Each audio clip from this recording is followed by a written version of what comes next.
오늘은 한 번쯤은 들어봤지만 누구에게도 쉽게 꺼내기 어려운 이야기. 바로 시아버지 병수 바른 며느리 몫이라는 주제로 함께 이야기를 나누어 보려 합니다. 이 이야기는 단순히 한 개인의 경험을 넘어 우리 사회의 깊숙이 자리 잡고 있는 가부장적 관념과 그 속에서 살아가는 며느리들의 현실을 보여줍니다. 지금부터 들려드릴 이야기는 실제로 있었던 일들을 바탕으로 재구성되었습니다. 부디 이 이야기가 여러분에게 작은 울림이 되기를 바랍니다. 첫 번째 이야기는 당연히 내가 해야지. 38배 주부 지영 씨의 이야기입니다. 지영 씨는 결혼 후 줄곧 맞벌이를 하며 바쁜 생활을 보냈습니다. 지영 씨는 아침 일찍 일어나 남편과 아이들을 챙기고 회사에서는 팀장으로서 중요한 프로젝트를 맡아 밤늦게까지 일했습니다. 그런 그녀에게 시댁은 언제나 가족이라는 이름으로 헌신을 요구하는 공간이었습니다. 그러던 어느 날 청천벽력 같은 소식이 들려왔습니다. 평소 건강하시던 시아버지가 갑작스럽게 쓰러지셨고 거동이 불편해지신 것입니다. 시어머니는 이미 관절염으로 인해 제대로 걷지 못하는 상황이라 병수발은 온전히 지영 씨의 몫이 되었습니다. 지영 씨는 남편에게 이 문제를 어떻게 해결해야 할지 상의했습니다. 하지만 돌아온 대답은 예상 밖이었습니다. 엄마도 편찮으시니 당연히 내가 해야지. 가족끼리 뭘 그래. 간병인 쓰는 건 돈 아깝잖아. 남편의 말은 마치 지영 씨의 역할이 며느리라는 이유만으로 이미 정해져 있다는 듯했습니다. 지영 씨는 결국 회사에 휴직계를 내고 시아버지를 모시기 시작했습니다. 그녀의 일상은 송두리째 바뀌었습니다. 아침부터 밤까지 시아버지의 곁을 지키며 밥을 먹여드리고 대소변을 처리하고 밤낮으로 간병하는 고된 생활이 시작된 것입니다. 때로는 허리를 펴기도 힘들었고 잠을 제대로 자지 못해 눈 밑에는 다크서클이 깊게 자리 잡았습니다. 하루는 시아버지께서 아들만 믿고 살았는데 역시 며느리가 최고다라고 말씀하셨습니다. 지영 씨는 그 말을 들으며 만감이 교차했습니다. 감사하면서도 동시에 억울함과 외로움이 밀려왔습니다. 왜 아들도 딸도 아닌 며느리 있나? 혼자 이 모든 짐을 져야 하는 걸까 하는 생각에 홀로 눈물을 훔치곤 했습니다. 결국 지영 씨는 육체적, 정신적 한계에 부딪혔고 우울증까지 얻게 되었습니다.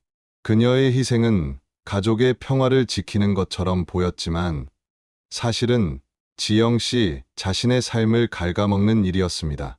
두 번째 이야기는 간병인이 아닌 며느리. 다음은 50대 주부 미니 씨의 이야기입니다. 미니 씨의 시아버지는 오랜 투병 생활을 하셨습니다. 미니 씨에게는 딸 형제가 있었지만 시어머니는 남의 집 귀한 딸을 왜 고생시키냐며 며느리인 미니 씨에게만 간병을 맡겼습니다. 가족들은 돌아가면서 간병을 하자는 의견을 냈지만 시어머니는 돈 들여서 간병인 쓸 필요 없다. 며느리가 있는데 그 돈이면 나중에 내 아들 유산 한 푼이라도 더 줄 수 있다라며 단호하게 거부했습니다. 미니 씨는 결국 다니던 직장까지 그만두고 간병에 매달렸습니다. 가족들은 주말에 가끔씩 들러 고생한다며 덕담을 건넬 뿐 실질적인 도움은 없었습니다. 남편은 간병인이 아닌 가족이, 특히 며느리인 당신이 보살펴야 아버지 마음이 편하다고 말했습니다. 미니 씨는 가족들의 이런 이기적인 모습에 점점 지쳐갔습니다. 어느 날 미니 씨는 잠시 바람을 쐬러 집을 나섰다가 우연히 친구를 만났습니다. 친구는 너 요즘 얼굴이 왜 이렇게 헬쑥해졌어? 무슨 일 있어? 라고 물었고 미니 씨는 그 질문에 참았던 서러움이 북받쳐 결국 눈물을 쏟아냈습니다. 친구는 그런 미니 씨에게 따뜻한 위로 대신 그래도 좋은 일 하는 거 아니냐? 며느리니까 라고 말했습니다. 그 순간 미니 씨는 간병인이 아닌 며느리라는 이름으로 감당해야 했던 무거운 책임감이 더욱 크게 느껴졌다고 합니다. 미니 씨는 며느리라는 이름으로 병든 시아버지를 보살피고 있지만 그 누구도 그녀의 고통을 진심으로 이해해주지 않았습니다. 그녀는 늘 혼자였습니다. 며느리라는 이유로 당연하게 여겨지는 희생은 그녀의 삶을 벼랑 끝으로 내몰았습니다. 세 번째 이야기는 새로운 며느리의 선택. 마지막으로 들려드릴 이야기는 조금 다른 선택을 한 40대 며느리 현정 씨의 이야기입니다. 현정 씨의 시아버지는 지병으로 인해 거동이 불편해지셨습니다. 시어머니는 지영 씨와 미니 씨의 경우처럼 당연히 며느리인 현정 씨가 간병을 맡아야 한다고 말씀하셨습니다. 하지만 현정 씨는 단호하게 거절했습니다. 어머니, 제가 간병을 하게 되면 제 직장 생활에도 지장이 생기고 아이들 육아에도 소홀해질 수밖에 없습니다. 간병은 전문가에게 맡기고 저희는 간병 비용을 함께 부담하는 게 어떻겠어요? 시어머니는 현정 씨의 제안에 크게 실망하며 섭섭한 마음을 내비쳤습니다. 남편 역시 어머니의 편을 들며 현정 씨를 비난했습니다. 당신 정말 너무한 거 아니야? 어머니가 서운해하시잖아. 하지만 현정 씨는 저도 이 가정을 지키고 싶습니다. 저 혼자 모든 짐을 지면 결국 이 가정이 무너질 것입니다. 저 역시 엄마이자 아내로서 책임져야 할 역할이 있습니다. 그러니 우리 모두의 삶이 무너지지 않도록 함께 해결책을 찾는 게 맞습니다. 라며 자신의 소신을 굽히지 않았습니다. 현정 씨의 단호함에 가족들은 결국 그녀의 의견을 받아들일 수밖에 없었습니다. 간병인을 고용하고 비용을 나누어 부담하기로 했습니다. 현정 씨는 시댁 식구들에게 정이 없는 며느리라는 비난을 받기도 했지만 그녀의 가정은 평화를 되찾았습니다. 현정 씨의 이야기는 며느리의 자리에 대한 새로운 질문을 던져줍니다. 과연 며느리라는 이유만으로 모든 것을 희생하는 것이 옳은 일일까요? 모두가 힘들고 불행해지는 길보다 모두가 조금씩 부담하고 행복을 유지하는 것이 더 현명한 선택일 수도 있지 않을까요? 마지막으로 사주로 보는 며느리의 성립 조건과 관계를 살펴보겠습니다. 자녀의 병수발에 대해 며느리 몫이라는 통념이 생겨난 것은 단순히 가부장적 사회 구조 때문만은 아닙니다. 사주 관점에서는 시어머니와 며느리의 관계, 그리고 그 속에서 발생하는 역할 갈등을 이해하는데 도움이 되는 요소들이 있습니다. 사주에서 시어머니와 며느리의 관계는 주로 식신과 상관이라는 기운으로 표현됩니다. 시어머니는 자식인 남편을 낳았으므로 식신 또는 상관에 해당하고 그 자식의 배우자인 며느리는 관성에 속합니다.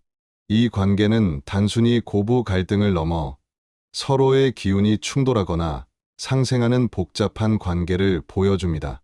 사주에서 식신과 상관은 자신의 재능이나 생산성을 의미합니다.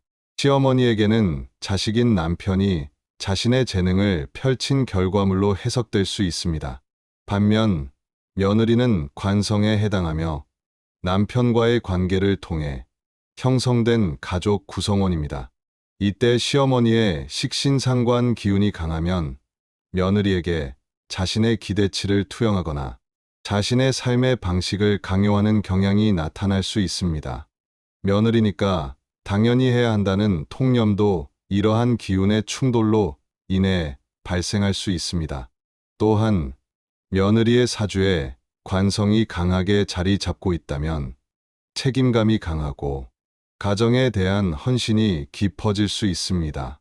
이런 경우 며느리 스스로도 가족의 의무를 중요하게 여기며 병수발을 당연하게 받아들이는 경향이 생길 수 있습니다.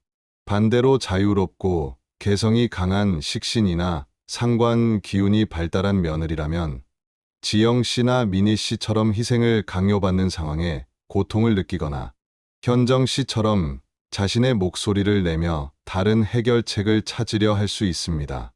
물론 사주가 개인의 운명을 결정짓는 절대적인 요소는 아니지만 가족 간의 관계와 갈등을 이해하는 하나의 흥미로운 관점을 제공해 줍니다. 며느리의 자리가 단순히 전통이나 관습에만 얽매이는 것이 아니라 각자의 타고난 기운과 성향에 따라 복잡하게 얽혀 있다는 것을 보여주는 것입니다. 오늘 세 가지 이야기를 통해 우리는 시아버지, 병수 바른 며느리, 몫이라는 사회적 통념이 얼마나 많은 며느리들의 삶을 짓누르고 있는지 보았습니다. 어떤 며느리는 자신의 삶을 희생하며 가족을 돌봤고, 어떤 며느리는 자신의 목소리를 내며 새로운 길을 선택했습니다. 이 이야기는 단순히 옳고 그름을 따지려는 것이 아닙니다. 가족 구성원 각자가 감당해야 할 몫에 대해 깊이 고민하고 서로 소통하는 것이 얼마나 중요한지 보여주고 있습니다.